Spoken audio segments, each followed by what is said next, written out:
За сайн байцгаана уу? За өнөөдрийнхээ лайвыг эхлэе.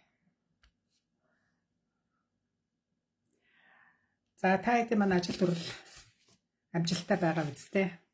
За өнөөдөр одоо бидний амьдралд одоо хүний нутагт ирчээд бас сайхан зүйл бас зөндөө болж байна тий. Ажил төрөлдөө яваад цалин мөнгө аваад бас нэг амьдрах ухаанаа олоод ингээд явж байгаа хүмүүс бас их байна. Чих хэлээ мэдээд сураад тийм ээ.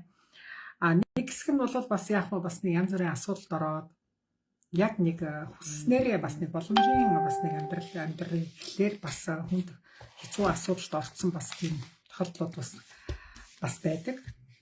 Азуулж их биш тийм ээ. За тэгэхээр хэдүүлээ одоо ямар юм сайн дурын байгууллагууд одоо жишээлбэл гадаад иргэдэд одоо туслах ямар байгууллагууд одоо Чех улсад байдаг тухай гэж нь бас нэг ярьж өгье гэж ингэж бодлоо. За 8 хүн ороод ирсэн байна. За окей. За тэгвэл чинь тэгээд яриад эхлэе те.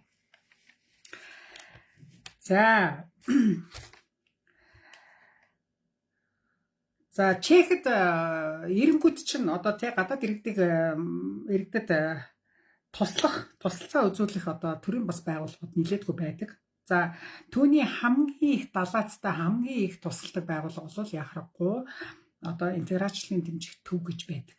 Гадаад иргэдийн интеграцийн зэсийн цог гэдэг байдаг шүү дээ тийм ээ. Тэр бол одоо хамгийн их тусалцаа болдог. Ер нь масс бол энийг бол их сайн мэддэг байгууллагын нэг.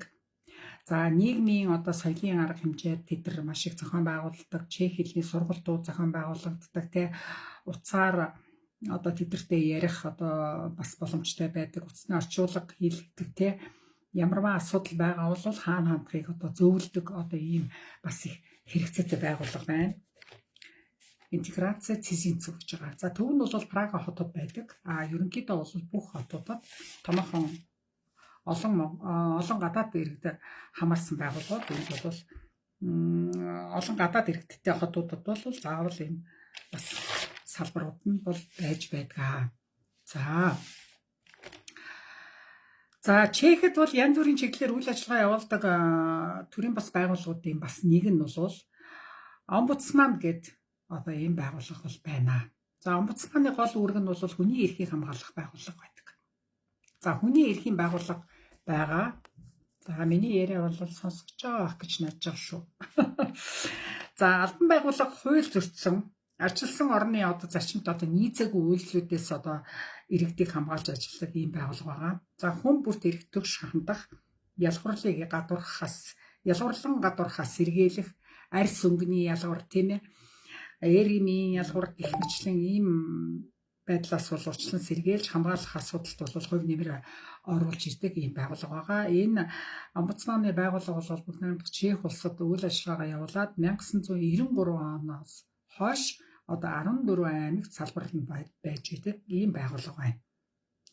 За ер нь бол Чех улсад бол та хэд маань бас мэдвэштэй ер нь 15 нас хүрсэн бол эрүүгийн хуулиар бүх асуудлыг зохицуулагдаж явдаг. 18-аас дээш насны хүмүүст бол иргэний хуулиар хуулийг зохицуулалт явуулдаг. За омбудсманыг бол магадгүй зарим нь бол ерөнхийдөө бол ер нь Чехэд бол энэ талаар бол их хайцангуй гайгүй тий нэг тийм за чи хар арьстай юм, чи шар арьстай юм, чи онигор юм байна гэдэг асуудал бол байдаггүй. Ямар ч орны иргэд бол ажил бол хийгээд үйлчлэгээ цалин мөнгө аваад ингээд явдаг. Тэгэхээр энэ тал дээр бол гайгүй байдаг баха гэж бодогдож байна. За бүгд найрамдах Чех улсын дотоод хэргийн яамны оргонол шилжин сурших газар гэдэг байдаг. За тэрэн дээр нь бол ОМП гэж манайхан нэрлээ сурцсан байгаа тийм. Ер нь ОМП нэртэй гадаад иргэдэг удаан хугацаагаар оршин суух асуудлыг эрхэлдэг. За эдгээр нь бол нөгөө ягаан карт, хөдөлмөрийн картаа сунгах, за байрны асуудлыг шилжин хөдөлгөөн хийх, паспорт эдгээр одоо бүх л асуудлыг эдгээр бол зохицуулаад явдаг. Тэгэхээр одоо энэ ягаан карттай холбоотой асуудал болгоныг оршин суух визтэй оршин суухтай холбоотой өргөдөл гомдлыг одоо дандаа энэ байгууллагатай л хандаж яригдэн штэ. Тийм ээ. Тэгэхээр энэ дотоод хэргийн яамны асуудлыг бол лидертэй л ярьж зохицуулагдаад явдаг юм газар байна. Түүний зэрэгцээ гадаад иргэдийн асуудал эрхэлсэн цагдаагийн алба гэж байгаа. За тэр бол Цэзинецкая полиц гэж байгаа. За тэр Цэзинецкая полицийг бол манайхан яг шинээр ирж байгаа хүмүүстэй их чинь зөвлөхөд бол энэ бол нөгөө нэг жинхэнэ урилгын цагдаа гэд нэрлэгдсэн манайх чинь янз бүрийн урилга явуулахад эдний танддаг тийм ээ. Оршин суух эрхийг одоо хянан шалгадаг ийм газар байгаа байхгүй. Гадаад иргэн ирээд одоо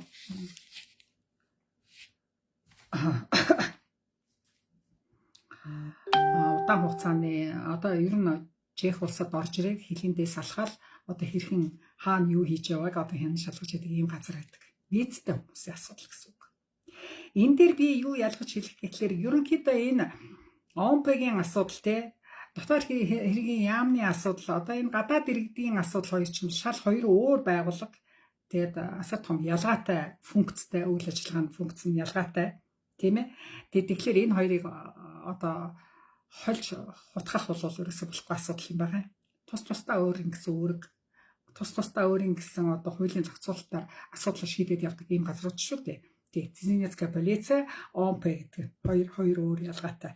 Тийм ээ. За манай монголчуудын хувьд бол ажил эрхлэх картны зөвшөөрөлт олсод бол дандаа ОМП-тэй харилцагтай твчдэг ч тийм ээ. Тий.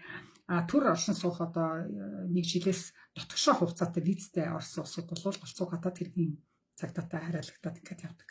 За удаан хугацааны виз, удаан хугацааны оршин суухыг бол оршин суух зөвшөөрөл хоёрыг бол манайхаа их бодолдог ч тийм. Энэ бол хоёр өөр ойлголтоо. Ерөөсөө энийг бол хооронд нь сольж болохгүй харилцан адилгүй эрх үүрэгтэй ийм хоёр асуудал шүү дээ. Тий. Ер нь бол нэг жилээс илүүгүй одоо визээр амьдарч байгаа бол одоо удаан хугацааны нийтдээ хүн гэж ойлгож болно. Нэгээс дээш 1, 3, 5, 10 жилийн одоо удаан хугацаагаар амьдарч байгаа улсуудыг бол удаан хугацааны оршин суух зөвшөөрөлтэй амьдарч байна гэж ингэж хэлдэг шүү дээ, тийм ээ. Тэгээ энэний ялгааг бол таад маань бас мэдж ахын зүйтэй байдаг. За энэ тухай ер нь энэ визний ягаан картны тухай би дахин бас нэг ярих гэж ингэж бодоод байгаа. Яагаад гэвэл шинээр очсон хүмүүс маань буюу удаагүй улсууд маань бас энэ дээр бас нэлээдгүй асуудал бас байдгийн байна. Тэгээ ажлаас халагдаад бас нэлээдгүй асуудал орчдөг юм байна. Дараачаас ажилдаа орох хугацаагаа сайн мэдэхгүй байна. Мэдгүй юмр нь аяг их байна. Тийм болохоор энэ тухай бүр тусад нэг чинь нэг лайв бас хийж өгье гэж ингэж бодлоо. За тэгээ энийг бүр лайв сэдвэрээ гэх чинь бүр анхаарлын тэмдэг тавьсан байгаа. Энийг та нарт тусад бас ярьж өгье. За өнөөдрийн хувьд бол дандаа нөгөө нэг янз бүрийн асуудалд орсон хүмүүс хаана хандах тухай ярьж байгаа тийм ээ. За хүүхэд сургуулийн одоо янз бүрийн дарамт асуудал гардггүй гэвэл бас нэрсэр гардаг. Их бол биш. Мэдээж их бол биш. За ийм асуудал гарах юм бол одоо чи оноор байна ч гэдэг юм одоо тий янз бүрийн одоо жоохон хүүхдүүдийн хооронд маргаан зодон зохион ч гэдэг юм уу хичээлдээ явахгүй асуудал ч юм уу одоо тийм асуудал эсвэл одоо багштай үйл ойлголцох эдгээр тийм асуудал гарах юм бол заавал одоо хүүхэд ирээд нэг л нэг хичээлдээ явах таагүй нэг л нэг жоохон урамгүй өдр байх юм бол заавал хүүхдээс сайн давалж асууж тэгээд ер нь бол сургуулийн захирал багштай би ч заавал очиж уулзах явах хэрэгтэй. Би ч завгүй гэсээр явдал нөгөө хүүхдүүд маань ямар асуудалтай сургууль дээрээ юу болж байгааг та хэд маань мэдэхгүй бас өнгөрөх тийм боломжгүй шүү. Тэрийг заавал судалж хүүхдээ хичээлээ явж гин үү, хичээлээ сурж гин үү, чех хэлээ ойлгож гин үү, багштайгаа хэр ямар харьцаатай байна тэрийг бол заавал ч очиж 7 хоногт нэг удаа ч юм уу за эсвэл бүр сардаа нэг удаа ядаж очиж уулзаж байгаарэ гэдгийг л зөвлөдөг шүү дээ тийм ээ. За ийм асуудалтай одоо ерөөсөө үл ойлголцох байдал үнэхээр хүндрэх юм бол та мета гэдэг төрлийн бас байгууллага байгаа. За энэ мета төв нь болох тэр бичиг баримт одоо хүлээн зөвшөөрөлтэй одоо янз бүрийн сургуулийн бичиг баримтны хүлээн зөвшөөрөлт дээр нь багш нартай харьцах асуудал, дээр нь сургуульд одоо бүртгүүлж чадахгүй байгаа ч юм уу янз бүрийн асуудал байх юм бол та мета төв рүү хандаж болох юм байна шүү. Мета төв одоо та нарт туслах бас боломжтой байдаг ийм төрлийн бас байгууллага байгаа шүү. За энэ төрлийн бас байгууллагууд ер нь дандаа үн төлбөргүй үйлчлэгээ явуулдаг. Тийм болохоор та хэд маань төлбөр төлөхгүй.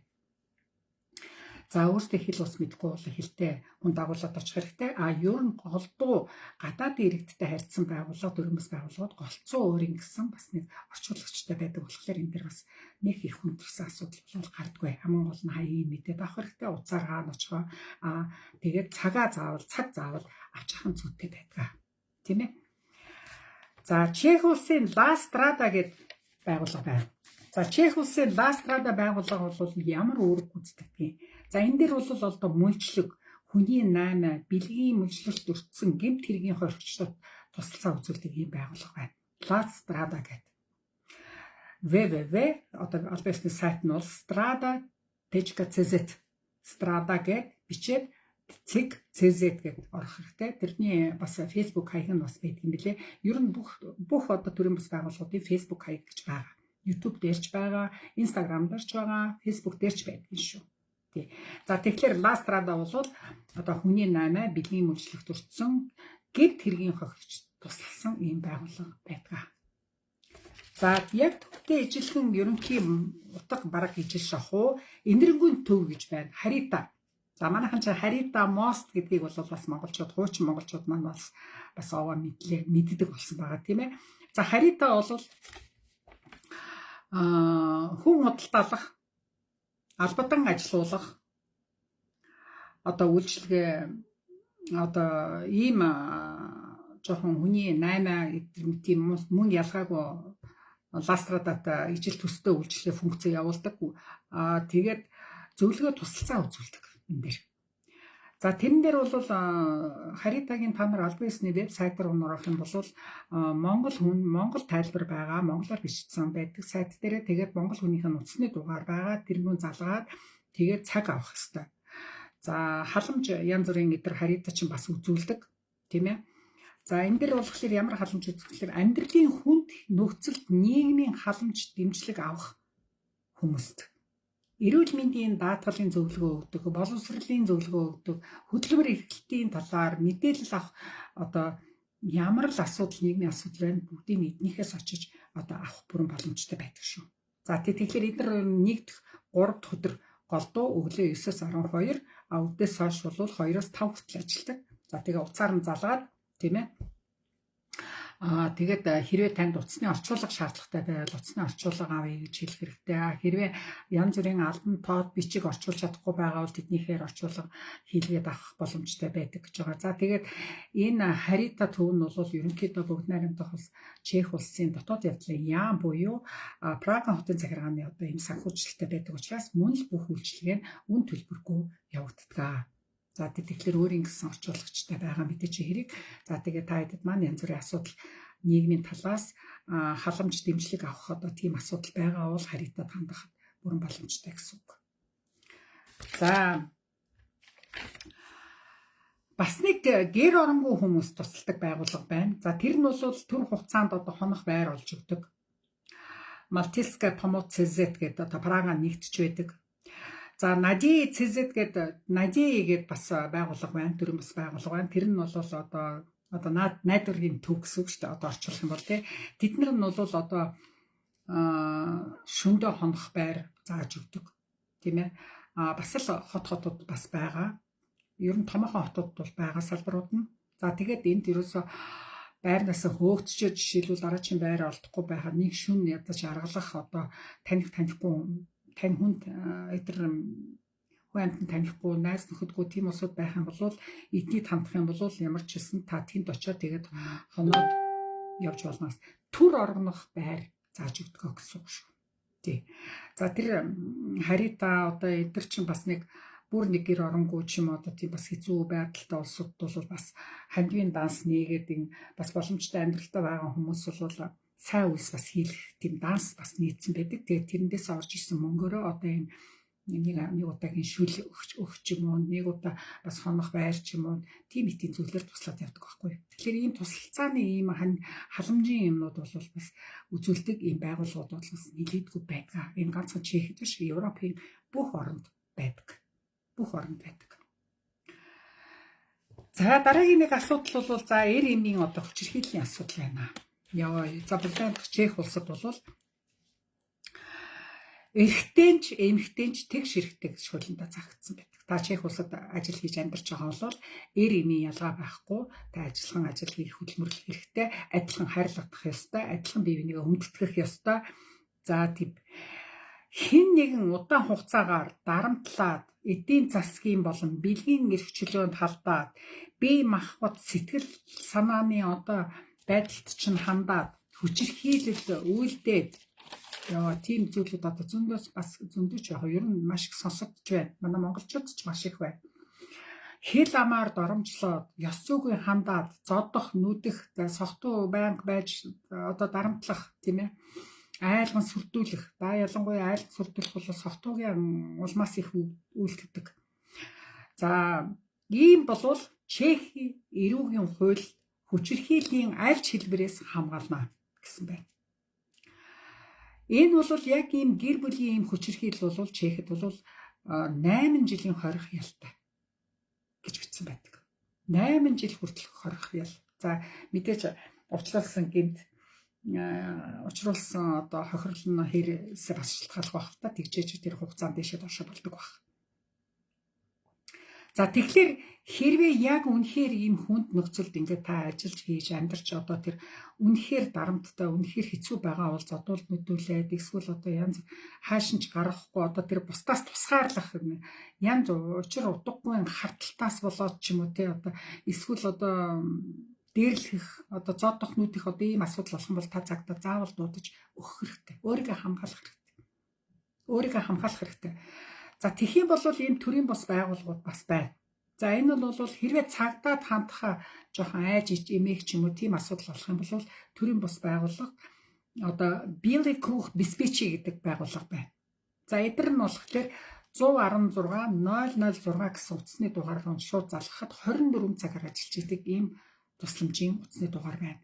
116 006.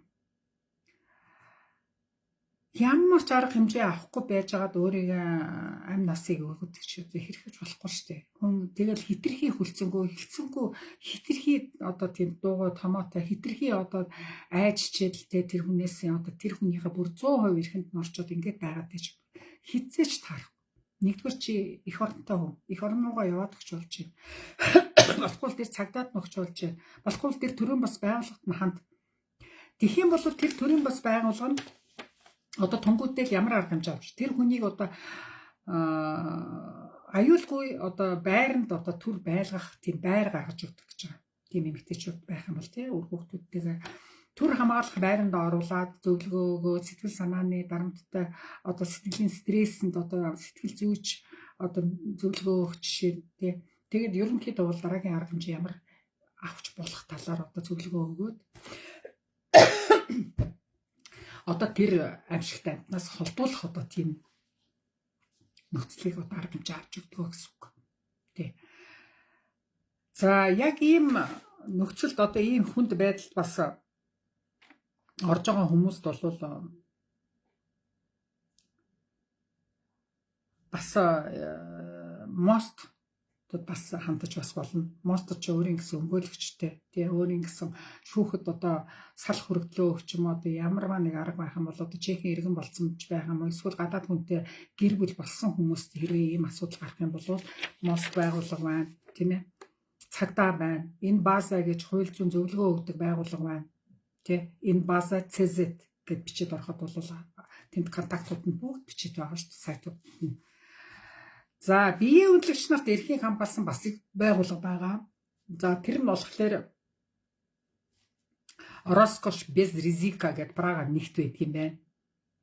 Ийм байгууллага байна. За тэгэхээр энэ сайтуудын нэрийг би чинь Facebook дээр постоор бас оруулна. Тэгвэл та хэд бас зөв бичиж орохгүй байх гэж бодож байна. Бүх энэ сайтуудын нэрийг яг тийм зориулалттай байгууллага байгаа гэд би уул нодлон урьдчилан оруулж ирсэн ч санаж байна. Би сайн санахгүй байна.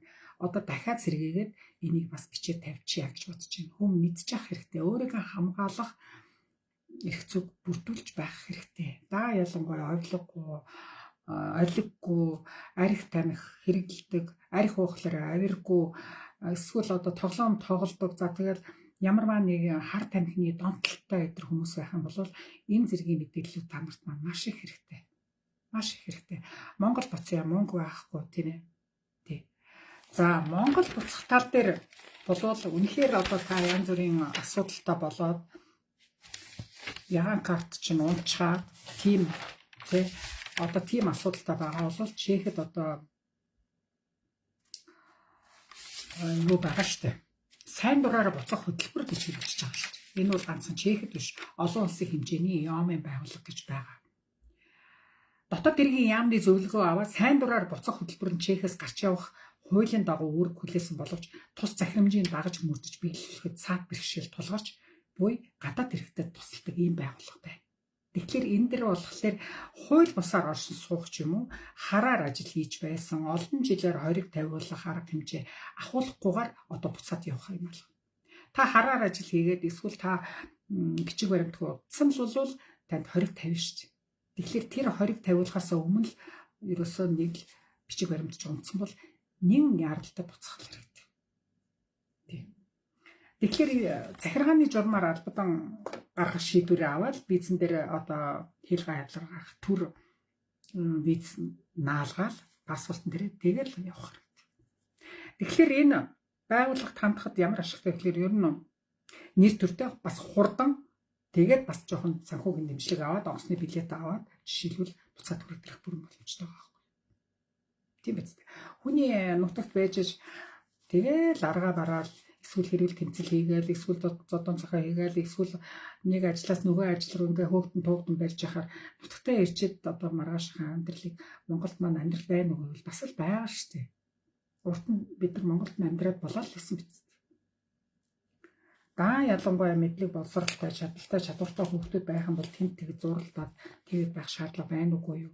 Тэр яамын байгууллагаар нь мэдээж хэрэг удаан хугацаагаар ажилгүй, удаан хугацаагаар байргүй байсан улсад мөнгөний асуудал санхүүгийн бол маш их асуудалд орсон л байна шүү дээ. Тэгэхээр яамын байгууллагаар онгоцныхаа зардлыг төлөвлөөд билет авахуулаад дээр нь бичиг баримтуудаа янзлуулад тийм ээ орох гарах визэд даруулаад тэгээд наашаа ниссэн хамгийн зөв зөвхөн байна.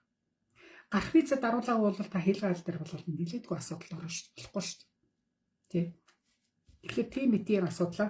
За яамын байгууллага бол Прага 7-д байна. Пилзен хотод байна. Борнод байна. Тийм.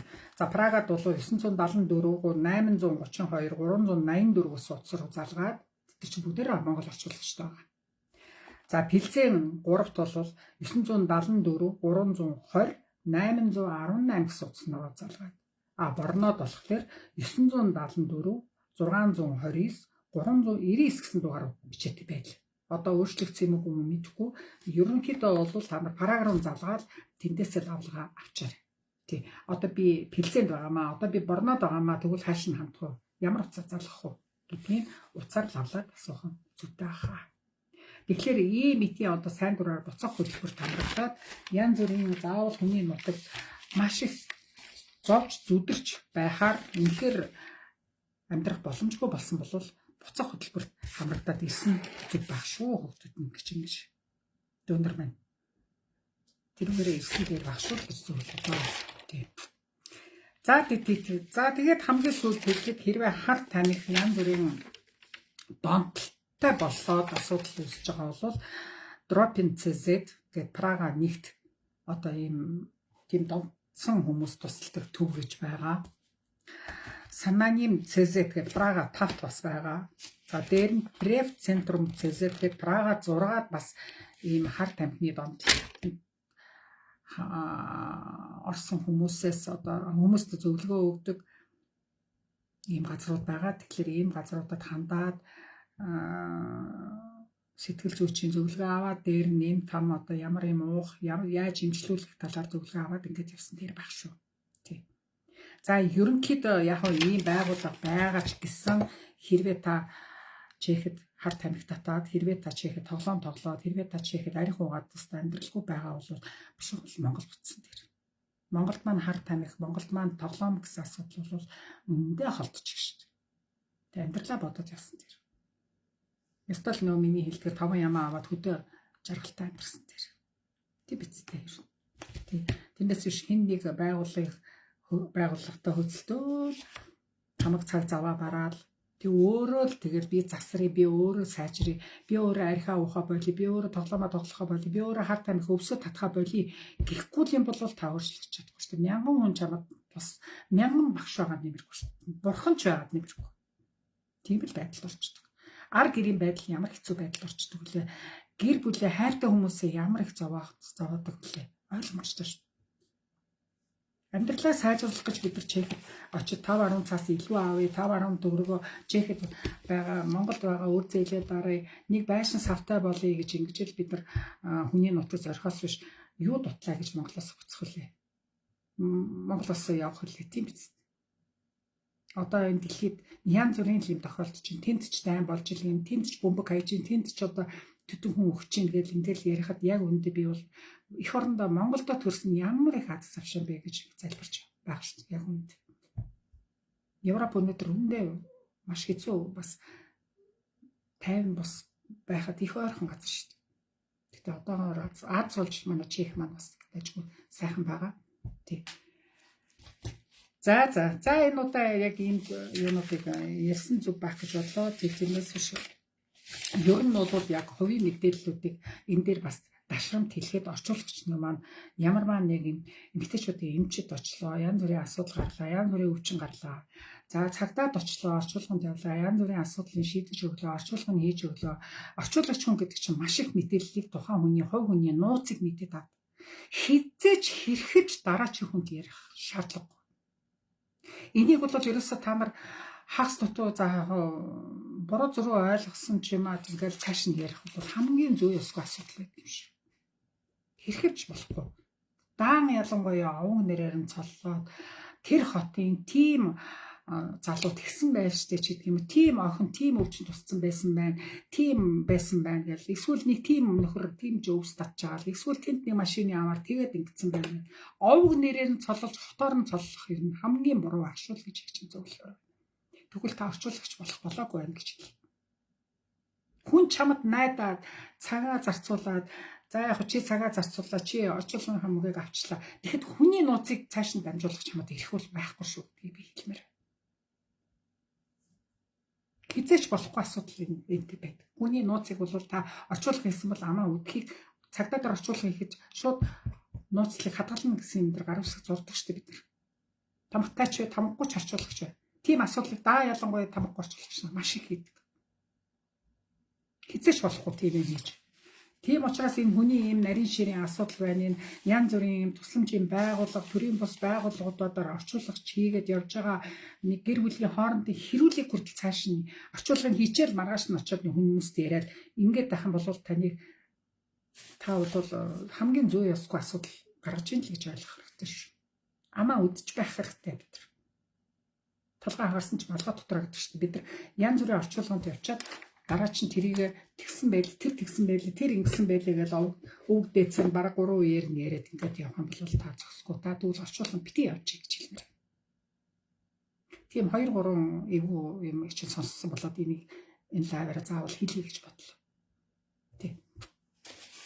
Хүний нууцыг юусоо чамдлан хадгалж ээж та орчуулганд явна ш. Эсвэл одоо тэр орчуулганд явж байхдаа орчуулагч нараа хэлэх хэрэгтэй хүмүүс. За ах минь эгч минь за энд үнэхээр одоо надад ийм өвчин тохиолдлоо. Та энийг цааш нь бити яриарэ эгч минь гэж сануулж агаар. Тэр нь буруудах юм байхгүй. Танд найдаж байгаа шүү. Танд итгэлээ шүү. Тийм учраас таныг би эмэгтэйчдийн хамт руу аваад орлоо. Тийм учраас таныг цагдаагийн орчуулганд аваад явлаа. Тийм учраас таныг энэ төрийн бас байгууллагууд энэ янз бүрийн хандив туслалцаа үзүүлдэг энэ байгууллагууд би таныг аваад орох гэж байна гэдгийг хэлэх хэрэгтэй шүү дээ. Тийм ээ? За. За энэ удаа ингээд өндөрлөе чинь. За энэ юу гэнэ? Хэлний сургалтын талаар сая түрүү юугаа бичсэн байлаа? Хэлний сургалтын талаар сургалтуудыг бол ер нь бол онлайнаар сургалт өгч байгаа одоо төрүүлж очоод бас хэл усаа аюу сайн мэдсэн ном дөрмийн сайн судалсан сайхан цэвэрхэн ярьдаг болцсон тийм улсууд маань бол хэл зааж байгаа улсууд бол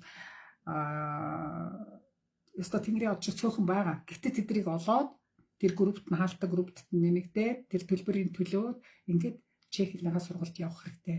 Монголоос Чех руу явж байгаа улсууд бол YouTube дээр бас сургалтууд байна. Мөн Улаанбаатарт бас 2 хүн бас зааж байгаа сураг байна л дээ. За хой Улаанбаатар бол сургалт бол явуулахгүй байгаа юм байна гэж ойлголоо. 2-3 хүн би зааж өгсөн сургалт байхгүй байна гэж хэллээ. Тийм болохоор Чех хэлний сургалт сонирхож байгаа улсууд маш сайн байна. Онлайнаар одоо хайгаар. Тий, офлайн сургалтууд олдохгүй бол онлайн сургалтуудыг эсвэл хуваараа одоо сайн ярьдаг хэл заачаар хүүхдүүд зөндөө байгаа шүү дээ. Оюутан илүү цагаараа хийж болж байгаа жишээлбэл эсвэл сургуулийн хүүхдүүд илүү цагаараа хийж болж байгаа 5 цаас олно шүү дээ бас тий. Тэгээд тэднийг гуйгаад одоо сургалтанд хамрагдсан зөв юм болов уу гэж ингэж хэлэхээр байна. Тий. Тэрнээс биш одоо 14 мянган хүнд монголчуудад нэг 400 орчуулагч бараг байхгүй шүү дээ. Би бол байхгүй байх л гэж бодож байна. Яг хөө төрүүлж очиод бас нэг хэдэн жил болцсон 10-20 жил болцсон 20-30 жил болцсон хүмүүс нь зүгээр л ерөөсөө өнөө маргааш хилтэй болохоос биш яг грамматик дээр бол байхгүй шүү дээ. Бас л хэцүү. Хүндрэлтэй асуудал тэр бол. Зүгээр ярианы хэл бол харин заачих баг. Ойр зургийн дэлгүүр хоршоо эмнэлэг цагдааг бол харин заагаад өгөх баг. Тий. Дүр мөрөм заах бол одоо тийм нэг чехийн сургууль суугаагүй бол чадахгүй шүү. Бас хэцүү. Чех хэл чинь бас тийм амар биш. Аюу хүнд хэцүү шүү. Яг орос хэлний суурьтай хүмүүс бол ярианы хэлэндээ бол төрүүлээ сурчдаг. Зүгээр ямар ч орос хэлгүй хүмүүсээс арай төрүүлээ сурчдаг. Англи хэлтэй хүүхдүүд бол сүүлийн үед бол Монголоос их очиж байгаа. Тэднээ бол англи хэлээ давхар зэрэг үзээд яваарай. Тэгэхгүй бол Монголоос сурсан англи хэл Чехэд очих болгож байгаа шүү үүндээ. Би эндээ сайн хэлтэй юу гэхээр хэлтэй гэж очдог. Байхгүй бэ байхгүй. Нэрээ бас нэг юм хэлхээ мартсан байх шүү. Одоо Франкфуртын онгоцны бодлоо амар чанга байгаад байгаа юм байна шүү хүмүүс нь. Монголоос Чех руу явж байгаа бол Истанбулын онгоцны билет сонирхсан дээр байна шүү. Эсвэл буцагтаа ч гэсэн. Истанбулаараа буцвал хамаагүй дээр юм байна шүү гэдгийг хэлээ да зөвлөе доо. Франкфурт улам чанга ерөөсөө юм л бол ягаан харт нураагаал авчихын. За бүр Чехээс Монголоос Чех явж байгаа улсуудыг за чи ямар хотод очих гэж ямар үйлдвэрт ажиллах гэж юм гэж асууж ийн гэдэг. Тэгтээ чинь нөгөөдөл чинь үйлдвэрийн нэрийг цээжлэхгүй хэл галдар очиж тийм байна. Прага гэд хэлж чадахгүй ийм чадваргүй очиж ийн. Юу гэсэн үг юм бэ энэ? Оцсон ажлынхаа гэрээгээс ядаж хотынхаа нэрийг үйлдвэрийнхээ нэрийг ямар ажил хийхээ гэд толгоонд хийчихэд явах хэрэгтэй байхгүй та хэд маа. Тийм ээ? За энэ удаагийн лайвыг ингээд чинь өндөрлөе. Тэгэхээр Франкфуртын онгоцны бодлоос та хэд маа бас боломжтой хамтгүй болтгоосон байна шүү. Шалгалт шүүлгэн чиг чанга болж тэр шаардж байгаа бичиг баримтч бас шалгаж байна л гэн ачаа бараагч за бүр ярилтгүй бүр нэг ухад түнхэж байна л гэн Истанбулыг би хамгийн зүгээр юм уу л гэж ингэж бодоод байгаа шүү. За та хэд амжилт хүсье. Дараагийн лайв хүртэл баяр таа.